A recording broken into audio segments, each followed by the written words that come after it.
Eivor, the wind favors us. We should set sail without delay. You made quick work of packing. Well done. The dream of new lands is a powerful lure. As is the promise of glory. But the act of leaving so beloved a home, there's a sadness to it. Having doubts? No, not at all. The die is cast. Then let fate guide our journey. Are you ready? I'm ready. Let us take to the water and leave unbothered while we have the chance. That chance is past. Look! Fate flies on swifter wings than we. King Harald's banner.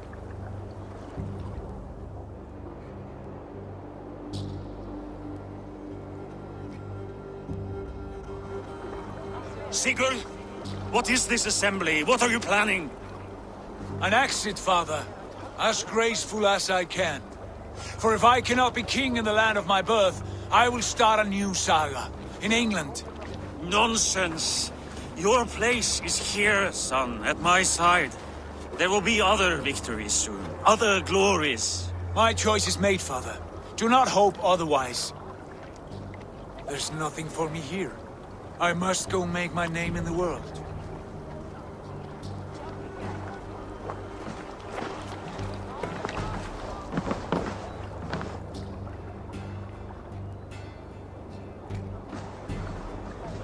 And you have plundered Fornburg's resources, I see.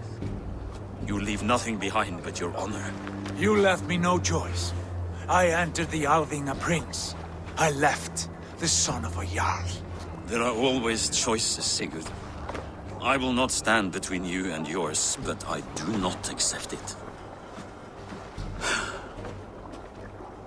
17 winters ago, I opened my door to you, Eivor. And now, your only thanks is to rob me? I should have left you to the wolves. Sad old elk. Do not carry his words with you to England. He brought this day upon himself. I know.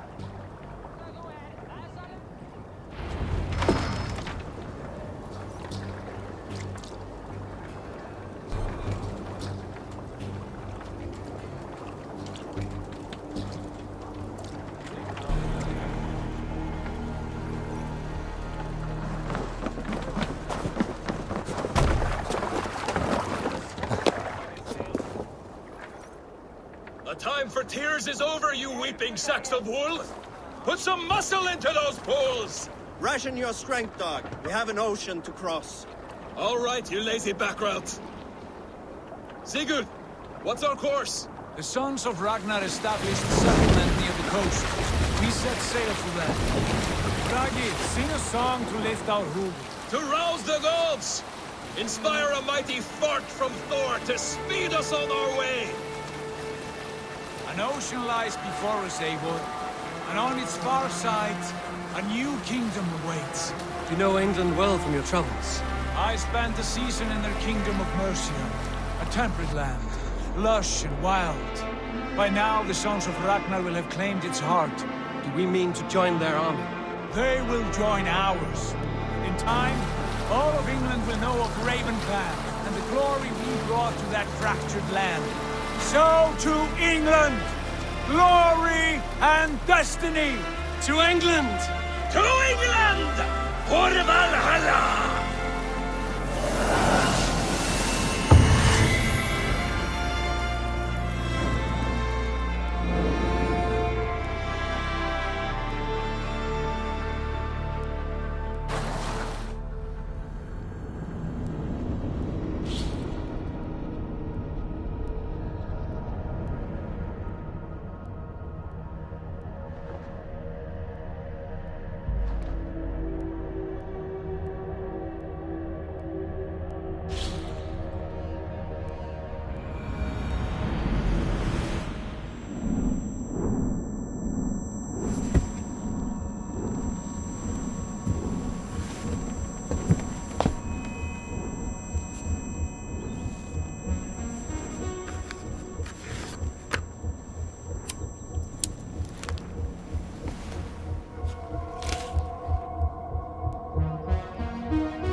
researcher at the University of Cambridge, Dr. Circa told a worried audience that scientists have few answers for them. Since the mass coronal ejection of 2012, the strength of the Earth's magnetic field has increased by a factor of 50,000. This has resulted in huge disturbances in radio and satellite communications, dangerous bands of radiation around the poles, and as we can all see from our window, an aurora borealis that never burns away. Unfortunately, we are stumped as to why this is happening, and if we cannot find an answer soon, it may change the way we live, the way we communicate, even the way we evolve, forever. Dr. Circa went on to say, Bought you more electrolytes? Oh, new and improved citrus flavor. Thanks, Sean.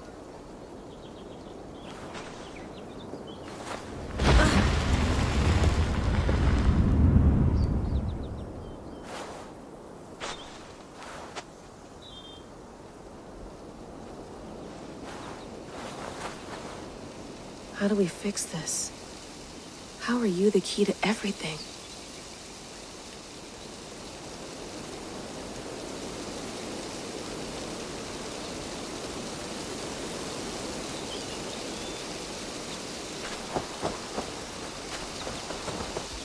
You're a long way from home, Eivor.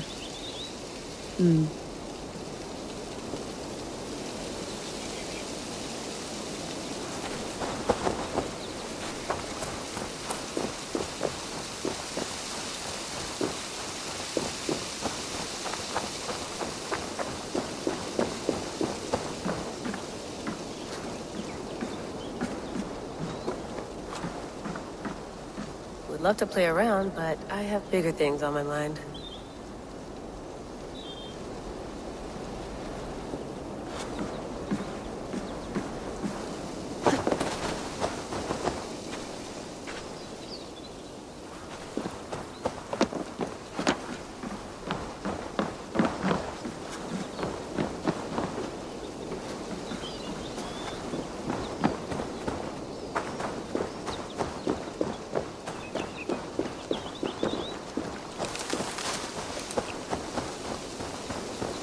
Some quality stuff here.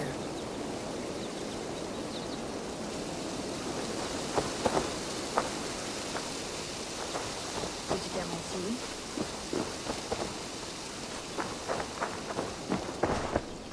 Oh, mint tea is not actually tea, Bex. It's an infusion. It's really just dirty, minty water.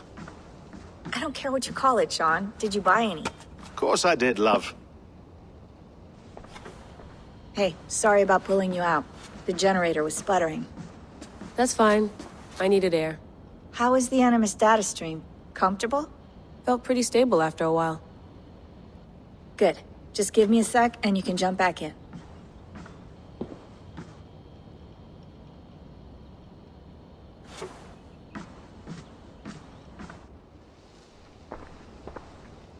Another satellite came down. Did you see? I did. One of Abstergo's. That's good. Well, most of North America just lost its GPS service, so depends what you mean by good, really. Right. Even when we win, we lose. Okay, we're all set. Whenever you're ready, you can jump back in.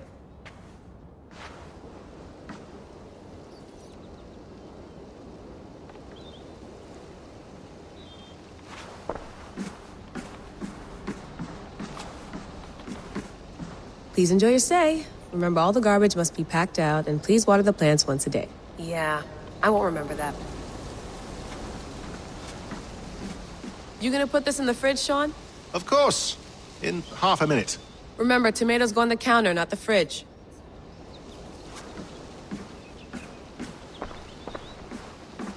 That's quite nice. Soothing.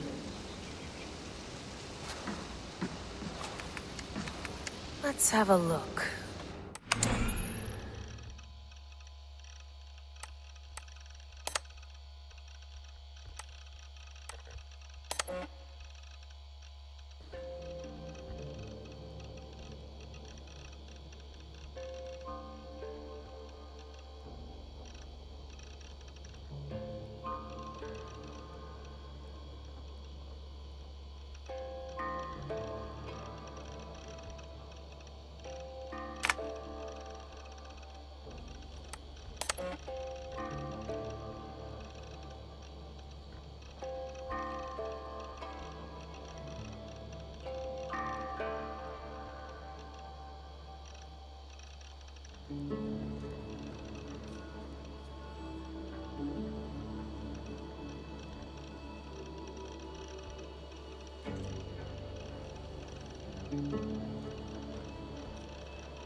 Layla, thought you might be interested in this.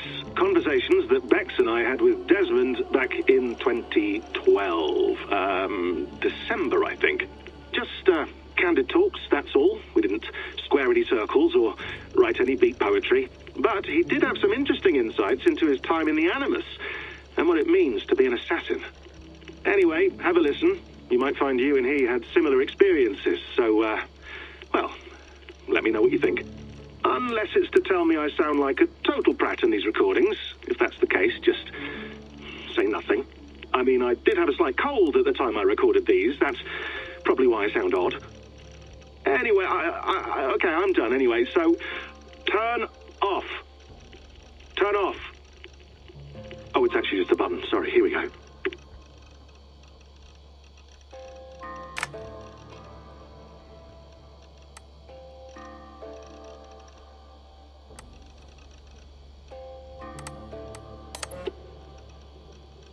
No, come on, Sean. Turn that thing off. Oh, hold on. I like what you said there. I want to get this for posterity. Say it again, nice and loud. Seriously? Sure, come on. If nothing else, it'll give me leverage with your old man. Ah, that's your angle. Nice. What I said was, I wish I hadn't been born into the Assassins. I wish I had chosen this life. Is that good enough? Sure, but why is that? Because choice is the central idea of our creed. It underpins everything, right? It's about free will. It's about seeing the evidence before you and saying, yes, this is what I want. Or, no, this isn't for me. But when you're born into a group like this, or any other, like I was, you get mixed signals. You get told over and over again, this is what we believe. These are the rules. This is reality. No deviation. And if you question it, oh, they look at you like you killed a puppy. That's hardly free will. It's a weird irony when free will is your central belief, but nobody wants you to believe otherwise. I don't know how to say it exactly, but I always thought there was something self-destructive about our creed.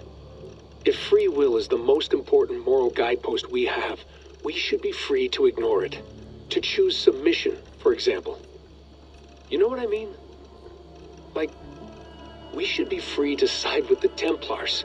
If it's really my choice, I could do that. Right. It's almost self-refuting.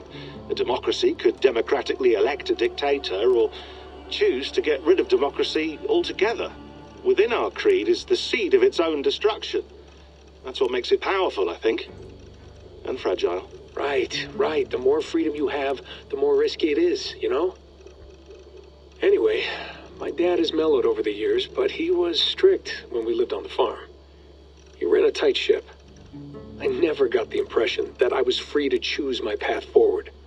Our creed, our tenets, they were drilled into my head. By the time I was a teenager, I was following these rules out of a sense of duty.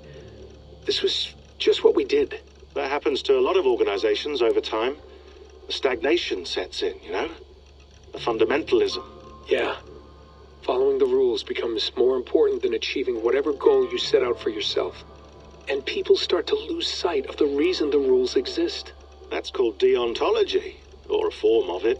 Following a rule for its own sake, and not for the consequences it has. Yeah, but that feels backwards, doesn't it? Well, I think so. Following a rule is the easy part. Praying, taking a sip of wine, munching on a wafer. Rituals that give comfort. But that's just going through the motions. It makes people feel like they're doing something. When the hard work is, well, actually getting off your ass and doing something productive. I think people just want boundaries. Tight boundaries. They want to see the four walls that pen them in. I don't disagree. Anything outside that, anything that makes life more complex, that's scary. That's why I envy you. You chose this life. You went through that process and you decided, yes, I believe in this. Sure. It didn't stop me from being an insufferable know-it-all as a teenager, but I see your point. I would have loved to have been a know-it-all. I knew nothing. Not until you guys found me. Yeah. It wasn't until I met you, and Bex and Lucy, that I knew. I knew I wanted to be an assassin. Oh, thanks, Des. Come here. Bring it in, bud. I don't normally like touching, but I'll make an exception now. I am not hugging you. You sure? Because I smell very nice today. Can you just turn that off?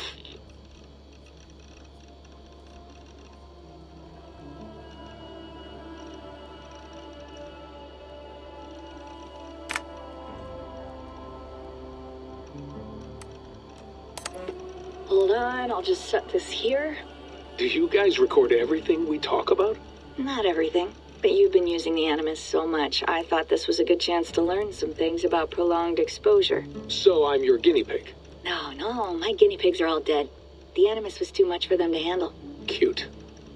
Can I ask you about the bleeding effect? Any recent flashes? Any memories resurfacing? Yeah, the usual things. Ghost images of Altair and Ezio a few times a day. Nothing intrusive, just brief moments. They pass quickly, almost without me noticing. Like a figure in the corner of my eye. Or remembering a dream from the night before. I did have one extended hallucination a few days ago. It was Ezio.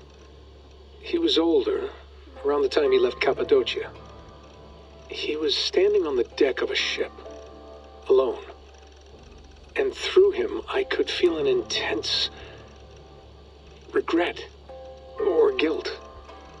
And it felt to me like he'd had a loss of faith in himself, in the Creed, like he couldn't keep it up, couldn't stay true to his ideals. And as I watched him, I thought, is this the moment he decided he was done being an assassin? It felt like it. Anyway, most of my visions have been brief, lasting just a few seconds. They're like complete memories of small moments that appear suddenly out of nowhere, fully formed. It's a strange feeling. Okay, anything else? I'm starting to see Connor now, too. Though I hear his voice more often than I see him. I'm sure that will change. Oh, yeah, and yesterday, just before bed, I had a memory of being on a beach in the Caribbean with a bunch of sailors. Or maybe they were pirates. I don't know. No idea. Huh. We'll look into that. And how do you feel in general? In general? Well, I feel older, for one. Much older. And it's strangely comforting. I'm collecting the memories and skills and thoughts of so many people. I feel like I've lived a few hundred years or more. Is it possible that if I do this for too long, it'll push my own memories aside? That I'll be everyone but myself after a while? It's possible. That's called identity substitution. It's happened before, but it's rare. And someone with your background shouldn't need to worry. My background? You mean someone with my genes? My abilities? You have Isu DNA, and that lets you see things and do things and withstand traumas that other people can't. And I can suffer in ways that others can't. That's not something to be proud of. You mean the apple? Yeah. It has a pull, Bex. It tugs at my brain. It talks to me. Teases me. Drives me mad. And what I did to Lucy. God damn it. Nothing is worth the damage I did. The pain I caused. I know. But you're special. That's the point. I'm not special, Bex. I'm lucky. That's all. I understand. We're assassins. It's our creed that makes us different, not our genes, not our blood. Anyone can join us. That's true. But let's leave that aside for a second. What I want to know is, have you ever had any Isu memories resurface? Isu memories? I don't think so. I can't even begin to imagine what that would feel like. I think you'd know if you did. Maybe one day. We might be able to induce something. Jesus, let's fix the world first, okay? Before we start digging up my ancient ancestors. Deal. With my luck, I'll be related to some third-rate Isu like Sisyphus or something. Way to aim high, buddy. Hey, you gotta.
I went through hell to bring you here. It had better be worth it.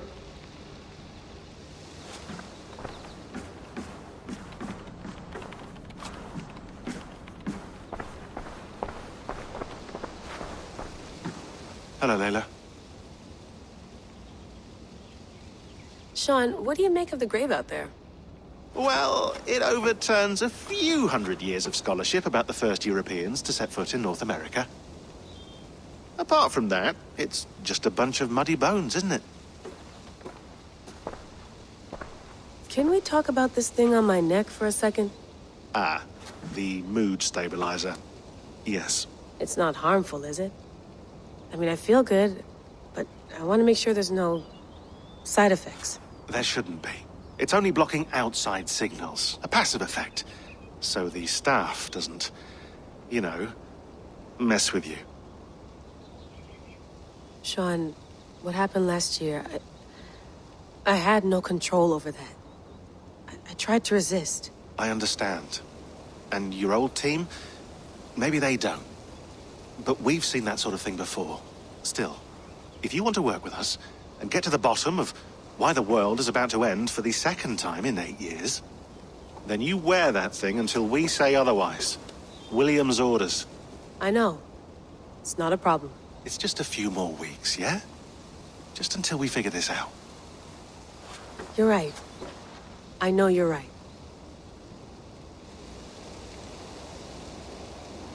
Sean has been busy.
You mind if I put some music on? Go for it. Cool.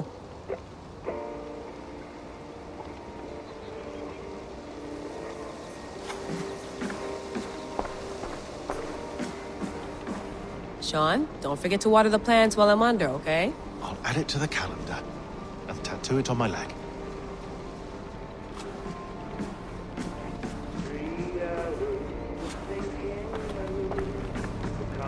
Be nice to sleep in a real bed when this is over.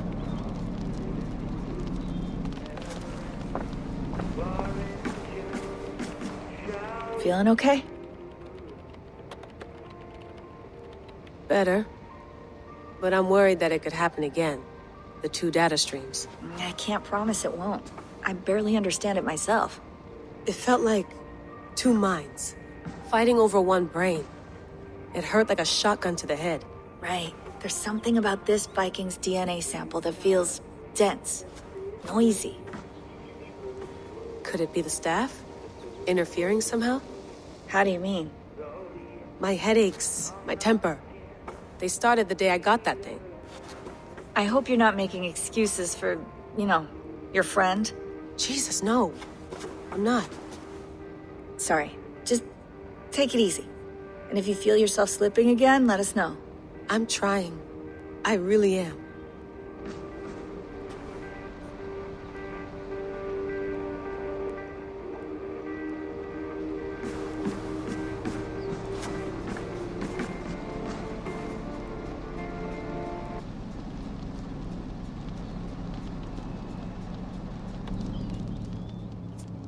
All right, time to go. Norway to England takes about a week by long ship, so I'll scrub ahead.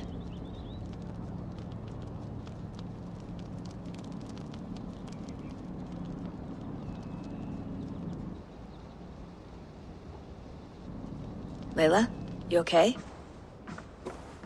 Sorry. Can you play the message again? We have the transcript. If you're looking for something, I can go and... No, I want to hear it.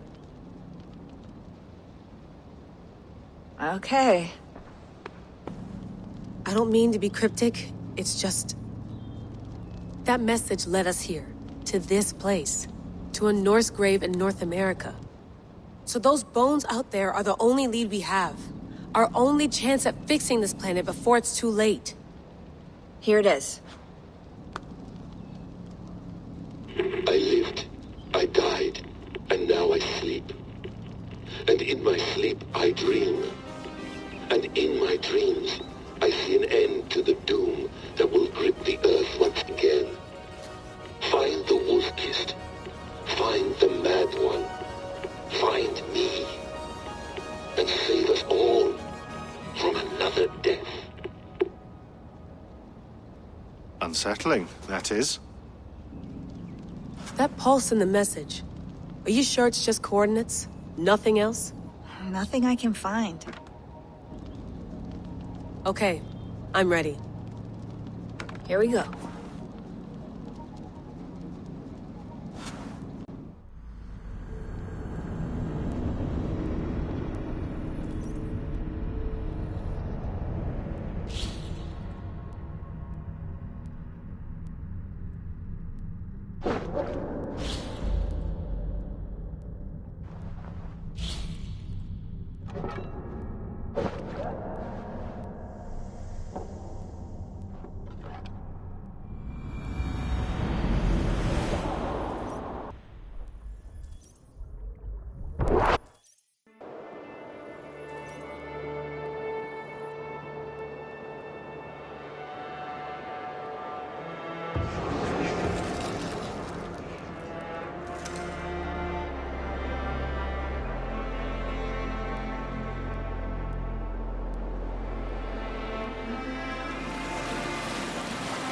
There she is.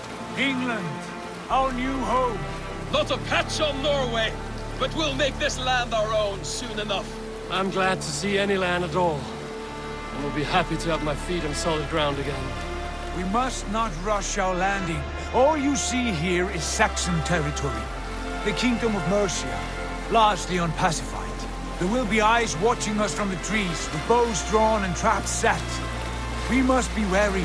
Randi, dig in your oars! All standing! Have you spotted something? Not yet. But let us go ahead to clear the path of any dangers. Then follow our lead when the sun brushes the horizon. Understood! May Thor bless you all on your way! We will see you soon! Sail on! Yes! I'm ready for whatever these green-thumbed fairy folk have to throw at us. Sigurd, do the sons of Ragnar know that we're coming? They do not, but they will not scoff at our visit. Of the 4 kingdoms in England, the sons of Ragnar have settled only one. The rest is ripe for the taking. Do we mean to join their army? No, no. We will speak with them, get the lay of the land, and carve this country into as many pieces as we see fit. Look ahead there! Is that what passes for a town? Plain brick in a single rune to their timid god? That rune is called a root, Dag. The cross upon which their god was sacrificed. It sits atop a monastery, a place of worship. That cross killed their Christ, and now they display it in worship? Bizarre. We carve idols of our gods and make wishes before them, like our sacrifices to Odin, the One-Eyed. But we do not worship the wolf that kills him.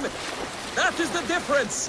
Whatever strangeness we see in these Saxons, they must think the same of us. The hammer! Now there is a symbol worthy of a god. A bolt of lightning would take that cross clean off.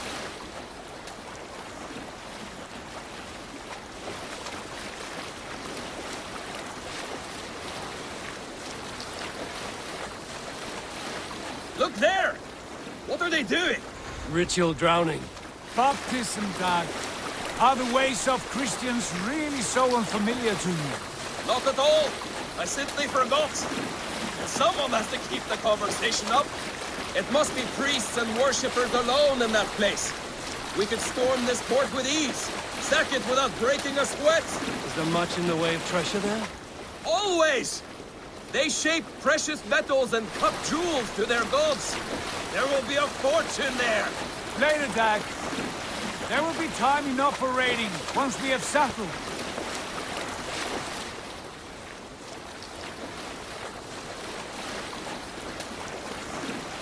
Come to, stop the boats. Pull up over there. The way forward is blocked by a chain spanning the river. We must remove it before pressing on. A chain? Can we cut through it? It's too thick for access. But there must be a way to release it, somewhere in that camp. I will go. And I will be right behind you. No, Dag. You stay here. Should trouble come our way, I want you defending the ship. A good idea. Send out the arrow and keep your sharpest axe at hand, huh? Something like that. I cannot leave them. The others depend on us.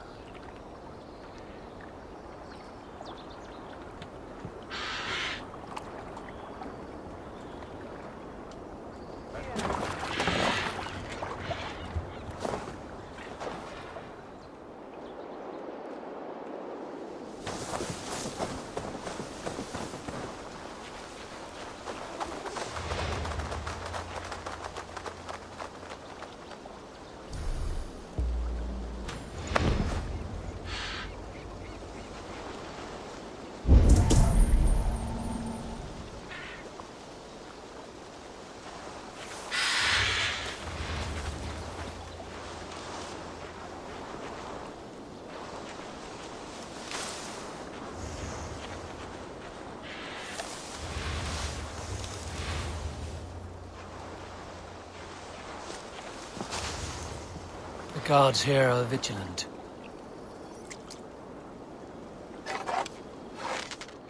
Go away. What's going on?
Seen him throwing perfectly good swords into the river.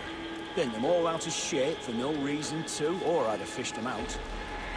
You notice how they jump whenever someone mentions trolls? As if such things were real. We really should use it. They even sacrifice little things for the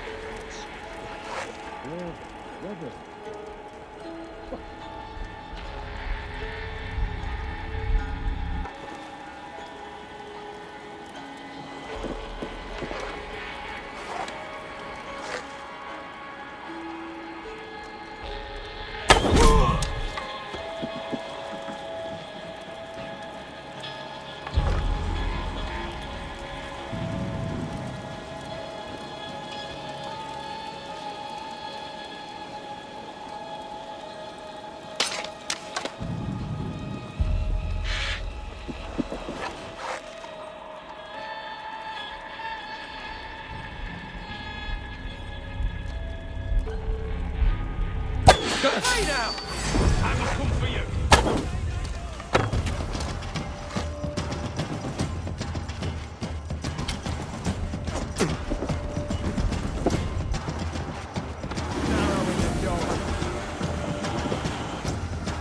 So slow!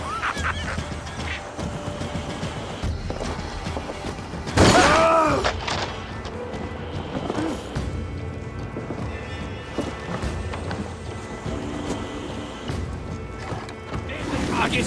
Shoot! Strike with me! Not getting away from me!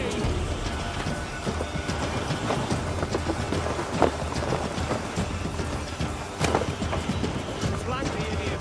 Press hard!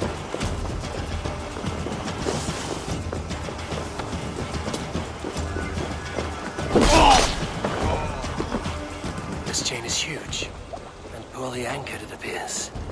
I might be able to shoot it. We have the advantage!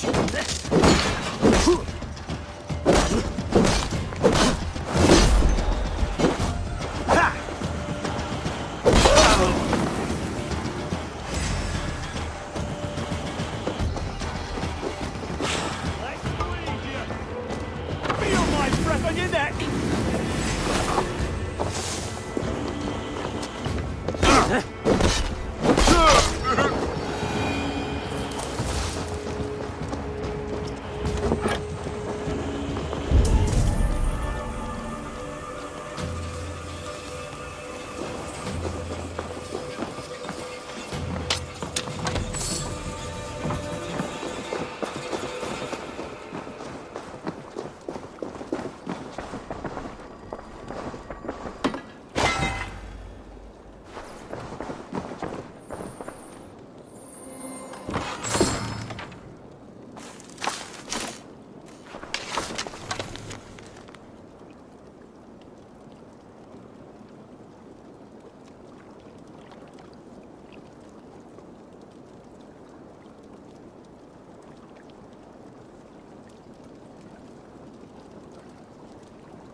I say we go back, Sigurd.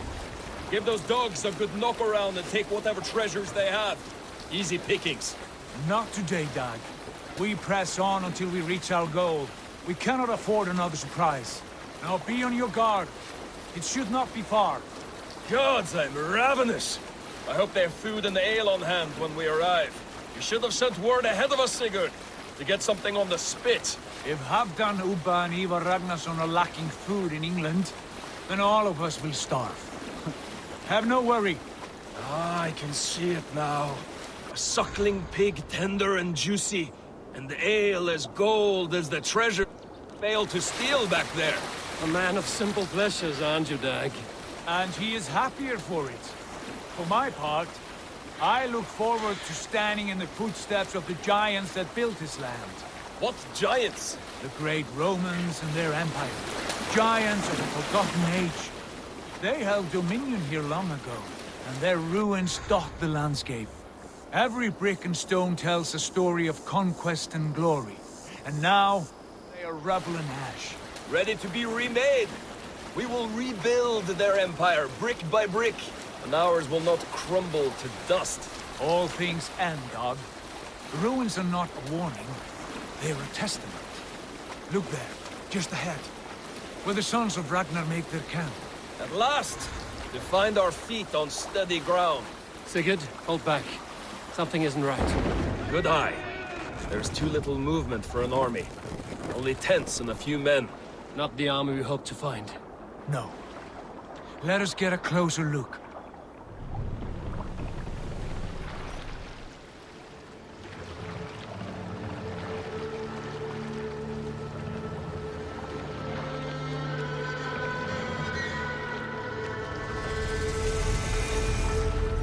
Those are not Norsemen. They're too ragged and soiled. We should proceed on foot, lest they spot the boats. Dag and I will go together. We all go. If they are friends, I wish to meet them as a Jarl. And if they are foes, then we fight them all, together.